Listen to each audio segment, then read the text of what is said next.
장 35절부터 39절입니다. 계속해서 복음 시리즈를 설교하고 있습니다.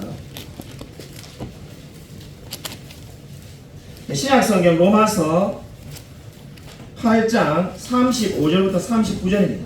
신약성경 251면에 있습니다.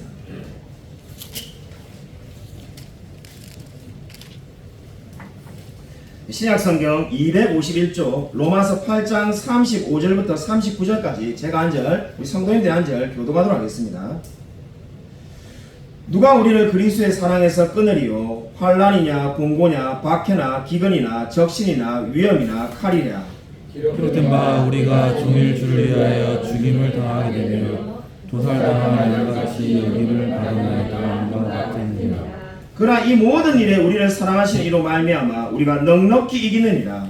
내가 혹시나니 사망이나 생명이나 천사들이나 거제들이나 현재일이나 장래일이나 능력이나 함께 읽겠습니다. 높음이나 깊음이나 도 우리를 우리 주 그리스도의 수 안에 있는 하나님의 사랑에서 끊을 수 없으리라. 아멘. 오늘 설교 제목은 바울의 확신입니다. 1999년 5월 16일에 일본의 투수 마사카가 데뷔 처음으로 당시의 최고의 타자라고 불리우던 이치로와 상대하게 되었습니다. 수많은 사람들이 어떤 결과가 나올지 궁금해하며 그 대결을 지켜보았다고 합니다. 놀랍게도 마사카가 이치로에게 3번 연속으로 삼진을 잡아냅니다. 수많은 일본인들이 그 모습을 보고 깜짝 놀랐습니다. 당시에 고작 19살밖에 되지 않았던 마사카가 당시에 일본 최고의 타자인 이치로에게 3번 연속으로 삼진을 잡을 거라고는 아무도 예상하지 못하였습니다. 경기가 끝나고 난 다음에 인터뷰를 하였습니다. 마사카에게 소감을 말해달라고 말하였습니다. 마사카는 이런 말을 남겼습니다. 자신감이 확신으로 바뀌었습니다. 지금은 유명한 명언이 되었는데 그 경기를 통해서 자신이 갖고 있던 자신감이 확신이 되었다고 말하였습니다. 여러분, 우리가 어떤 때 확신한 말했습니까? 이 일이 반드시 일어날 거라고 믿을 때입니다. 저와 여러분이 뭔가를 좀 잘하는 게 있을 때 자신감이 있습니다. 그런데 그 자신감보다 더 강한, 그것을 훨씬 뛰어넘는 게 확신이 되겠습니다. 오늘 성경은 38절에 바울이 내가 확신하노니라고 말을 하고 있습니다. 바울이 자신이 있다는 게 아니라 반드시 이 일이 일어난다는 겁니다. 어떤 일을 말하는 겁니까? 당시에 그리스도인들이 구원을 받았는데 취소되지 않을까 두려워하는 사람들이 너무나 많았습니다. 바울은 사실 이미 구원에 대해서 우리가 살펴본 것처럼 말씀을 하였습니다. 대표적으로 로마서 5장 10절에 곧 우리가 원수되었을 때 그의 아들의 죽으심으로 말미암아 하나님과 화목하게 되었은즉 화목하게 된 자로서는 더욱 그의 살아나심으로 말미암아 구원을 받을 것입니다. 이미 구원이 뭔지 설명은 다 했습니다. 근데 지금 로마서 8장이 그러고 말하는 바는 뭡니까? 그 구원은 결단코 취소되지 않고 영원한 구원이라는 겁니다. 당시 그리스도인들은 왜 자기의 구원이 취소될 거라는 두려움을 가지고 있었을까요? 그들이 너무나 어려운 환경에서 신앙생활을 하고 있었기 때문입니다. 그들에게 있었던 어려움이 뭡니까? 오늘 말씀 35절을 보면은 무려 7개의 어려움이 있었다라고 말을 하고 있습니다.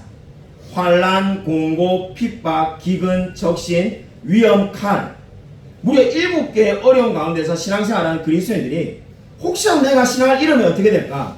두려워하고 있었습니다. 근데 바울은 뭐라고 말합니까? 내가 확신하노니 그러한 일은 결코 일어나지 않는다는 겁니다. 그리스도의 사랑에서 우리를 끊을 자가 아무도 없다라고 말을 합니다. 여러분, 7개의 어려움이 뭐였습니까? 첫 번째 어려움이 환난이었습니다. 환난이라는 것은 곡식을 탈고 갈 때, 우리 나이 많으신 분들은 잘 아실 겁니다. 볕단에 이 곡식을 탈고 가기 위해서 벼나 이런 곡식을 땅바닥에 내동댕이 칠 때 그 아픔이 환난이 되겠습니다. 그러니까 필요 없는 걸 다 제거하고 그 곡식 알곡만을 모으려고 하는 그 행위가 환난입니다. 당시에 이 그리스도인들이 그렇게 어려움을 겪었다는 겁니다. 근데 이 왜 바울은 확신하고 있습니까? 왜 환난이 우리를 못 이끌게라는 확신하는 이유가 어디에 있습니까? 우리가 잃을 거는 겨와 껍데기밖에 없다는 겁니다. 겨와 볏집에 이럴 게 뭐가 있냐는 겁니다. 우리 이번에 수련회 우리 박청호 집사님하고 저하고 같은 방을 써가지고 우리 있었는데 공교롭게도 우리 방만 문이 잠겨지지 않는 거예요. 다른 방을 나가기 잘 돼가지고 뭐 비밀번호 싹 설정하면 우리 아파트처럼 얼마든지 이게 다 이게 되는데 우리는 3일 내도록 이 문이 뭐 이게 되지가 않았습니다. 근데 여러분 우리가 염려했겠습니까? 전혀 염려하지 않았습니다. 그럼 이럴 게 없거든요. 가져갈 게 우리 옷가지밖에 없는데 뭐 비싼 옷을 명품 옷을 입고 있는 것도 아니고 명품 가방이 있는 것도 아니고 명품 시계가 있는 것도 아니고 뭐가 염려하겠습니까? 마찬가지입니다. 바울이 환란이 우리를 이길 수 없다는 이유는 우리는 잃을 게 없는 사람이라는 겁니다. 저와 여러분이 잃을 게 아무것도 없는데 왜 환란이 두렵냐고 말하고 있습니다. 두 번째 이 바울에게 그리고 그리스도인들에게 찾아와 있는 어려움은 공고였습니다. 공고라는 것이 뭡니까?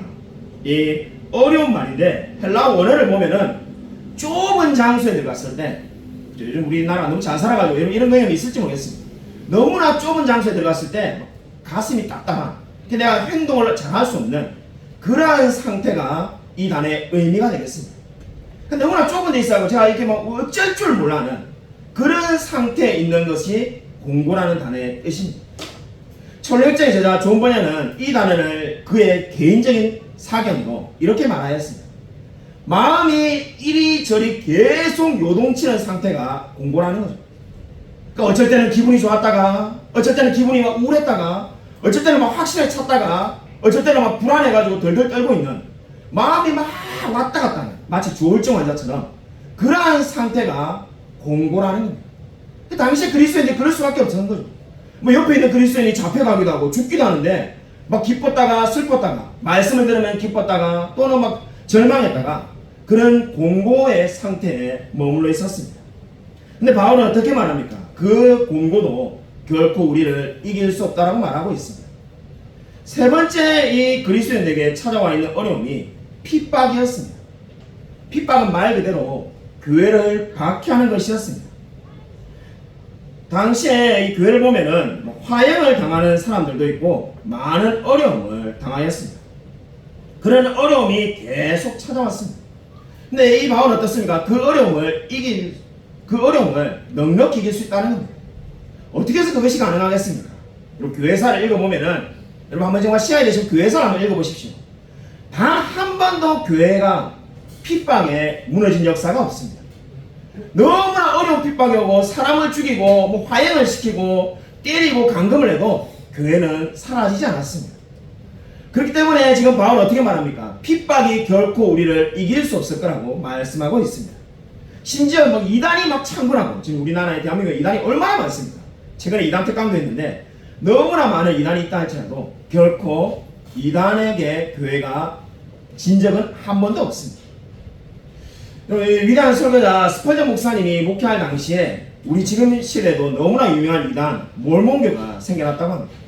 몰몬교 한 교인이 스펄전 목사님에게 찾아와서 몰몬교로 전도하기 위해서 이렇게 말했다고 합니다. 당신이 나에게 제시하고 싶은 그 말, 그러니까 복음에 대해서 이야기를 하고 그것을 믿으면 어떤 유익이 있는지 그리고 어떻게 하면 그걸 믿는지 설명하십시오. 그 이야기 다 끝나고 나면은 제가 왜 몰몬교를 믿어야 되고 몰몬교는 어떠한 종교이고 몰몬교를 믿었을 때 어떤 유익이 있는지 제가 말을 하겠습니다. 서로 이렇게 이야기했다고 합니다. 스펄전 목사님의 설교를 보면은 스펄전 목사님은 정말로 정중하게 그분의 이야기를 다 들어줬는데 그분은 좀 듣기를 힘들어하면서 억지로 듣다고 합니다. 이야기가 다 양쪽이 끝났습니다. 놀랍게도 몰몬교 교도가 이렇게 고백을 했다고 합니다. 만약에 당신의 말이 사실이라면 정말로 당신이 말하고 있는 이 모든 말들이 사실이라면 당신은 세상에서 가장 행복한 사람입니다. 그때 스펄전 목사님이 이렇게 말했다고 합니다. 가장 행복한 사람이라는 말로는 다 표현할 수 없을 만큼 행복한 사람입니다. 그것이 저만 그런 것이 아니라 모든 그리스도인이 누리는 은혜입니다. 여러분 저와 여러분이 바로 그러한 은혜를 받고 있습니다. 저와 여러분이 하나님을 믿었다는 것은 세상에서 가장 행복한 사람이라는 말로도 표현할 수 없을 만큼 놀라운 은혜를 받은 사람인 줄로 믿으시기 바랍니다. 여러분 오늘 네 번째 말하고 있는 그리스도인이 겪는 어려움은 기근이 되겠습니다. 우리 어린 학생들이 많이 앉아 있는데 아마 학생들의 입장에서는 기근이 뭔지 잘 모를 겁니다. 또 태어났을 때부터 이미 대한민국이 잘 살았으니까. 그럼 당시의 사람들은 그냥 가난해서 기근이 있느냐?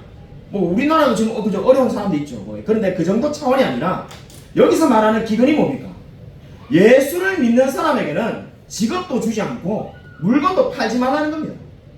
이 당시에 초대교회 기록을 보면은 교회 다니는 사람이 있어? 그럼 그 사람에게 물건도 팔지 마. 그 사람에게 양식을 주지 말라는 겁니다. 그러니까 어떻게 됩니까? 기근이 찾아올 수밖에 없습니다. 그 어려운 상황 속에서 어떻게 되는 겁니까? 내가 양식이냐 신앙이냐 두 개 중에 하나를 선택해야 되는 겁니다. 내가 신앙을 선택하면은 심지어 굶어 죽을 수도 있습니다. 그러나 그래도 우리는 믿음을 지키게 될 거라고 바울은 확신 있게 지금 말씀하고 있습니다. 그리고 다섯 번째 어려움이 뭡니까? 적신입니다. 적신이라니까 그죠? 여러분 아마 우리 어린 학생들은 무슨 말인가 전혀 모를 겁니다. 벌거벗은 상태를 말합니다. 아니 아마 우리 어린 학생들은 정말 이해할 수 없을 겁니다. 아니 옷이 없으면은 명품 옷이 없는 게 문제지 비싼 브랜드 옷이 나이키가 없는 게 문제지 아니 옷이 없으면 사면 되지 그죠? 보세든 뭐 아니면은 왕창 세일하는 뭐 근데 가서 사면 되지 뭐가 문제냐? 옷이 없습니다. 왜 없습니까? 아까 말했듯이 그리스도에게는 옷을 팔지 않습니다. 그럼 어떤 일이 벌어집니까? 입고 있는 이 한 옷이 이제 너덜너덜해지면서 그죠? 이게 넉망화되게 되겠죠. 낡아지겠죠. 그러면 저절로 옷을 입을 옷이 아무것도 없습니다. 그럼 어떻게 됩니까? 벌거벗은 상태로 돌아다닐 수밖에 없습니다. 그 심지어 기록을 보면은 일부러 입고 있는 옷을 빼앗아 가지고 벌거벗은 상태로 살겠다고 말합니다. 여기에서 여러분 우리가 정말로 말로 표현할 수 없는 놀라운 은혜의 장면이 나옵니다. 저 같으면 그저 부끄러워가지고 죽고 싶을 것 같은데 만약에 제가 뻘거벗고 오늘부터 향남에 걸어다니려면은 차라리 죽는 게 낫지 이거 어떻게 걸어다니냐 뭐 이런 생각이 들 것 같은데 근데 당시의 그리스도인들은 전혀 그렇게 하지 않았다고 합니다. 너무나 담대하게 오히려 자기들을 경배하는 그들을 위해서 축복하고 위로해 주었습니다. 그 모습에 수많은 사람들이 놀랐다고 합니다. 지금 바울은 지금 뭐라고 말합니까? 정말로 이 우리의 적신 벌거벗은 상태가 된다 할지라도 결코 우리를 믿음에서 그 하나님을 믿는 사랑에서 빼앗을 수 없을 거라고 확신하고 있습니다. 여기 여섯 번째 어려움이 무엇이었습니까? 위험이었습니다. 얼마나 어려웠는지는 바울이 고린도전서 15장 31절에 말하는 고백에서 너무나 잘 알 수 있습니다. 내가 날마다 죽노라. 어려움이 얼마나 많으면은 내가 날마다 죽노라고 말하였습니다. 늘 위험이 찾아오는 것이 초대교회 성도들이었습니다. 한치 앞을 알 수 없는 삶이 초대교회 교인들의 삶이었습니다. 네, 그 목숨을 걸고 신앙생활을 해야 되고 목숨을 걸고 복음을 전해야 되는 상황이었지만 결코 믿음을 포기하지 않았습니다. 일곱 번째 마지막 어려움이 무엇입니까? 칼이었습니다. 칼은 잔인한 죽음을 이야기합니다. 이 잔인한 죽음 가운데서도 결코 믿음을 포기하지 않았습니다. 그죠? 우리가 너무나 뭐 이게 전해 내려오는 이야기입니다만은 이 베드로는 어떻게 죽었다고 전해집니까? 그죠? 거꾸로 십자가에 매달려갖고 죽었다고 하고 이 뭐 도마는 칼에 그죠? 긴 톱에 잘려서 죽었다고 하고 전설로 내려오는 이야기니까 뭐 사실이 아닐 수도 있습니다만은 남아있는 기록을 보면은 전부 다 비참한 죽음을 당하였습니다. 그러한 위험이 모든 그리스도인들에게 다 있었습니다. 하지만 결코 믿음을 포기하지 않았다고 성경은 말씀하고 있습니다. 그리고 바울은 확신하는데 이 모든 어려움을 이기게 될 거라고 말을 합니다. 여러분 지난주에 서울 IFC 주관으로 여름 캠프를 갔다 왔습니다. 우리 배에서는 제일 많이 갔는데 이때까지 중에서는 너무나 감사했습니다. 우리 학생들은 학생들의 프로그램이 진행되고 물론 저녁 집회 때는 같이 만납니다만은 선생님대로 이렇게 또 우리가 여러 강의를 들었습니다. 뭐 성, MBTI, 아동심리 뭐 많은 강의를 듣고 또 저녁에 집회에 참석했습니다. 그 중에 제가 교회 통합 측에서 오신 이 통합 측 교단의 교회 성장 전문가죠. 통합 측에서 그분에게 사례를 주고 매번 이렇게 교회를 연구하는 앞으로 교회가 어떻게 되고 이런 것에 대해서 이 연구하는 분이 와서 통합 측 현상에 대해서 강의를 해주셨는데 여러 가지 강의를 했습니다. 우리 박창규 사님도 같이 들었는데 뭐 현재 교회에 뭐 이게 놀라운 통계가 정말 많았습니다. 프린트는 이만큼인데 이 주일학교를 운영하는 교회가 50%밖에 안 된다는 겁니다. 50%의 교회는 주일학교 자체가 없어요. 어떻게 그럴 수가 있나 싶을 정도로 저도 놀랬지만은 그게 통합적인 통계고 그 강사님의 말에 의하면은 아마 다른 교단은 더하면 더하지 덜하지 않을 거라는 이렇게 많은 뭐 통계들이 있는데 제 눈을 사로잡았던 하나는 주일학교 학생들의 평균 신앙의 대수가 2.8대라는 겁니다. 무슨 말이냐면은 우리 예림이가 오늘 지금 이게 그 입교를 했는데 저의 증조 할머니부터 우리 집안이 믿었으니까 제 기준으로 말하면 증조 할머니, 할아버지, 우리 아버지, 돌아가신 아버지, 저 그리고 예림이는 지금 5대째 믿고 있는 거죠. 근데 이게 우리나라 주일학교의 평균을 조사해봤더만은 2.8대라는 겁니다. 이 말이 뭘 말하냐면은 주일학교에 다 그냥 집사님, 장로님, 권사님 아들들만 있다는 거죠. 새롭게 예수를 믿은 사람은 1대가 되겠지 않습니까? 근데 그런 사람이 거의 없다는 거예요. 그러니까 늘 그냥 신앙생활 하고 있는 분의 자녀들만 계속 모여 있는 게 주일학교라는 통계를 보고 정말 너무나 마음이 아팠습니다. 그러한 의미에서 오늘 우리 입교를 한 예림이도 너무나 귀하지만은 우리 김지원, 김선인이가 정말 귀하다고 말할 수가 있겠습니다. 그냥 아마 우리 늦게 우리 교회로 오신 분은 집사님이 김소영 집사님인데 2대째인데 왜 그래 말하나 이렇게 생각할 수 있지만은 김소영 집사님도 우리 교회에서 세례를 받았습니다. 더 정확하게 말하면은 우리 지원이하고 선인이가 더 먼저 교회 왔습니다. 김소영 집사님 나중에 왔는데 나이가 돼서 지원이 선인이가 늦게 지금 세례를 받을 뿐인 거죠. 이렇게 새롭게 하나님을 만나는 사람이 있는 것이 얼마나 귀한 일인지 모릅니다. 우리 조회 우리 박정희 집사님은 인기 많으시더라고요. 2조의 조장이고 저는 아무것도 아니었는데 저는 1조에 아무것도 아니고 담임 목사는 1조의 평조원 우리 집사님은 2조의 조장이에요. 만장일치로 뽑히는 거 보고 제가 놀랐어요. 옆에서 보고 인기가 많으시더라고요. 근데 자 우리 조에 있는 이 전도사님이나 목사님이 우리가 막 이야기하다가 그런 이야기가 나왔습니다. 야, 뭘 어떤 프로그램 하면 좋냐? 이런 프로그램 하니까 좋더라. 어떤 분은 저런 프로그램 하니까 안 좋더라.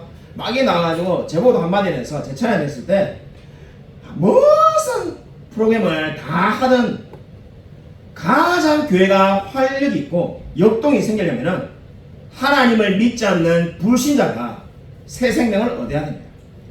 그 아무리 좋은 프로그램을 다 갖다 놓은들 새롭게 하나님을 믿는 사람이 없으면은 교회가 역동이 있을 수가 없습니다. 자 이렇게 말하겠습니다. 이래 말하자 이 한 권사님이 남양주에서 오신 권사님이 제 말에 크게 공감을 하셨는지 그분이 그 교회에 세 가족을 맡고 계신데 매주 2명이 든 거예요. 평균. 그러니까 작년에 100명이 든 거죠. 대단한 교회지 않습니까? 요즘 같은 때 1년에 100명씩 느는 교회인데 그분이 통계를 유심히 봤다는 거예요. 지난해 단 한 명도 무려 100명이 늘었는데 교회가 단 한 명도 비그리스도인이 그리스도인 된 경우는 없었다는 거죠. 그러니까 교회가 뭐 어떻게 계속 100명씩 늘냐? 그냥 이사 온 사람이 이 교회를 선택하는 것 뿐인 거죠. 그래서 그 권사님이 제 말에 크게 공감해 주셨어요. 정말 교회가 왜 존재하는가? 새롭게 하나님을 믿는 사람이 있어야 되는 거죠. 그냥 물론 우리끼리 교제하고 재밌고 그죠 뭐 밥을 먹고 여행도 가고 다 좋습니다만은 교회가 왜 존재해야 되겠습니까? 아직까지 하나님을 알지 못하는 사람을 구원하기 위해서 존재하는 게 아니겠습니까? 왜 교회가 무기력해졌는가? 새롭게 하나님을 만난 사람이 없기 때문입니다. 여러분, 여러분 프린트물이 오늘 좀 이렇게 여러분 이게 밑으로 찾아보셔야 됩니다. 조금 순서가 섞여 있습니다. 프린트물에 보시면은 찰스 스펄전 목사님이 이 전도에 대해서 이런 고백한 게 있습니다. 정말 은혜롭습니다. 여러분 한번 같이 한번 읽고 싶습니다. 찰스 스펄전 돼가지고 죄인들이 정죄당하더라도 되어 있습니다. 그거 한번 같이 한번 읽겠습니다. 네, 시작. 죄인들이 정죄당하더라도 지옥에 가게 하자. 죄인들이 멸망당하더라도 우리의 손으로 그들의 무릎을 붙잡고 힘껏 만류하다가 멸망하게 하자. 지옥이 가득 차더라도 최소한 우리의 저항을 뚫고 그렇게 될 수 있도록 하자.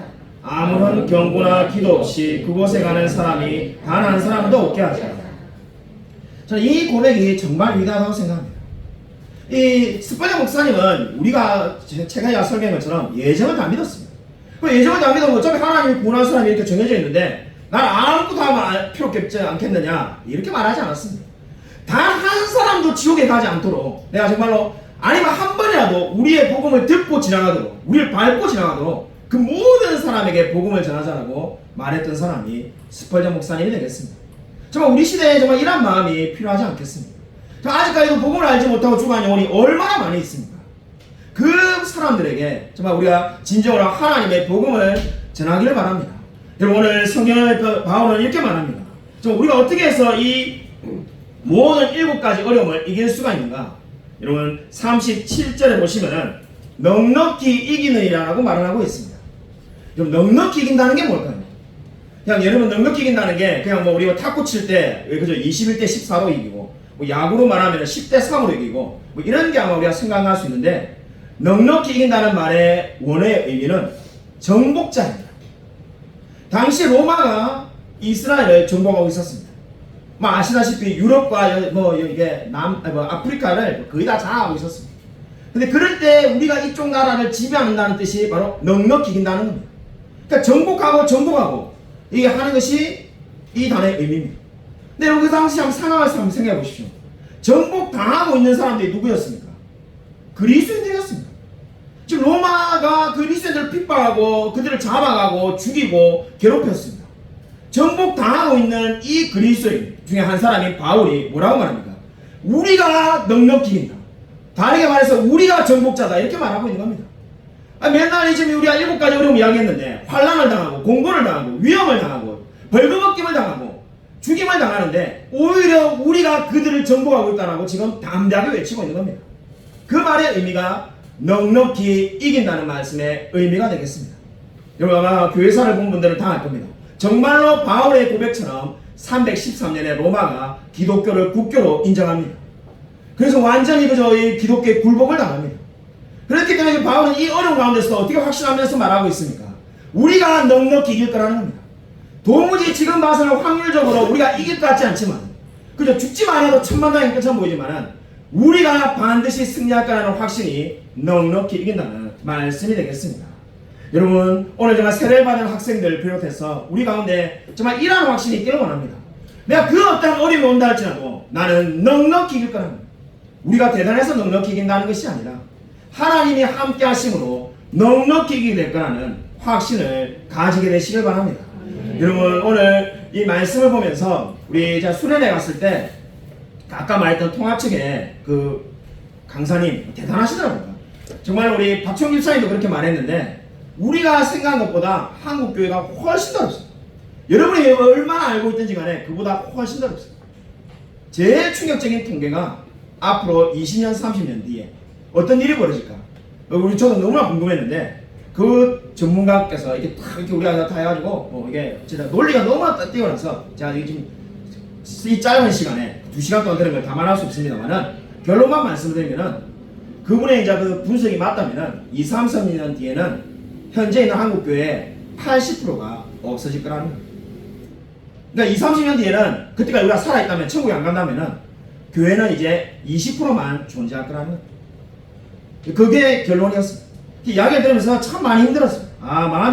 정말 마음이 힘들었어요. 이 교회 앉아있는 분 중에 전부 다 정말로 다 침묵해가지고 뭐 이렇게 말을 할 수가 없는 마음이 힘든 게 있었습니다. 저도 당연히 괴로웠습니다. 근데 오늘 말씀을 준비하면서 이 정말 수련회 가기 전에 자 그 강의 듣고 난 다음에 설교 준비한 게 아니라 설교를 다 준비하고 왔었는데 그 강의를 듣고 난 다음에 이런 생각이 들었습니다. 여러분 그래도 우리는 승리할 겁니다. 어떻게 승리할 거라는 확신할 수가 있습니까? 자 그분보다 더 뛰어나다는 게 아닙니다. 저는 비교도 안 되는 사람입니다. 근데 결론을 이미 성경이 말씀하고 있습니다. 넉넉히 이기느니라. 우리가 정말 지금 도무지 교회가 승리할 것 같지 않지만은 넉넉히 이기게 될 줄로 믿으시기 바랍니다. 여러분 마치 이렇게 우리가 비유를 들 수 있겠습니다. 우리 교회도 작가 선생님이 계신데 만약에 우리 지금 이 유명한 이 드라마가 그죠 있는데 이 드라마의 결론이 여러분이 궁금하다고 한번 생각해 보십시오. 그래서 이 주인공이 죽어서 비극으로 끝날지 아니면 해피엔딩으로 끝날지 의견이 분분한데 여러분의 직장이나 학교에 가니까는 사람들이 전부 다 스토리 전개를 보니까 이거는 주인공이 죽겠어. 다 그렇게 이야기한다고 한번 여러분이 생각해 보십시오. 스토리 전개상 이거는 주인공이 죽을 수밖에 없어. 이렇게 말을 하는데 우리 뭐 교회도 작가 선생님이 계십니다만은 만약에 우리 그 집사님께서 우리에게 먼저 스포해 줘가지고 결론은 주인공이 살아 이렇게 말해줬다면은 여러분이 아마 이제 뭐 직장에 가서 뭐 학교이든 아니면 여러분 직장이 일하는 회사에 갔는데 막 사람들이 야 앞으로 주인공이 죽는다고 논리를 말하고 결국은 죽는다 이런 말해도 아마 여러분이 그 말을 귀담아 듣지 않을 겁니다. 왜냐하면 여러분이 이미 작가 선생님에게 결론을 들어서 알고 있으니까요. 그와 마찬가지입니다. 정말 여러분이 이미 결론을 알고 있습니다. 물론 그 전문가분이 말씀하는 것처럼 교회가 앞으로 어려움이 많이 있겠죠. 통계가 그냥 나온 게 아니니까요. 그러나 우리는 결론을 알고 있습니다. 교회는 반드시 승리할 거라고 하나님이 말씀하셨습니다. 바울이 오늘 어떻게 외치고 있습니까? 정말 우리에게 어떤 어려움이 온다 할지라도 환난이나 공고나 기근이나 적신이나 위험이나 칼이나 그 모든 어려움이 온다 할지라도 교회가 반드시 승리할 거라고 말씀하고 있지 않습니까? 여러분 이 확신을 가지시기 바랍니다. 여러분 이 어떤 어려움이 온다 할지라도 이 믿음 가지고 늘 승리하며 살아가는 저와 우리 모든 성도님이 되시기를 주님의 이름으로 간절히 축원드립니다. 이 시간 우리 한번 간절히 한번 통성 한번 기도하겠습니다. 말씀 생각해서 주여 한번 크게 외치고 간절히 통성 기도하겠습니다.